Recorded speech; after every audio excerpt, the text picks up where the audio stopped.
How to turn on automatic unlocking in Waymo. Hi everyone, I'm here to assist you today without any delay. Let's jump right in.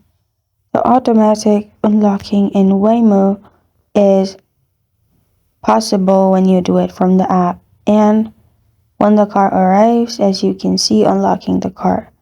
To unlock the doors automatically on iOS, make sure you've allowed Waymo to use Bluetooth, and on Android, allow nearby devices. Open the Waymo app, go to the Account tab and select Preferences. Then turn on Unlock Automatically.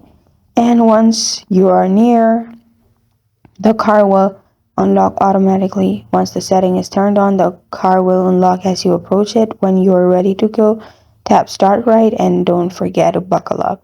And this is how to turn on automatic unlocking in Waymo. Thank you for joining me today. If this video helps you out, please leave a like and subscribe for more. Got a question or want to suggest a topic? Comment below. Thank you for watching.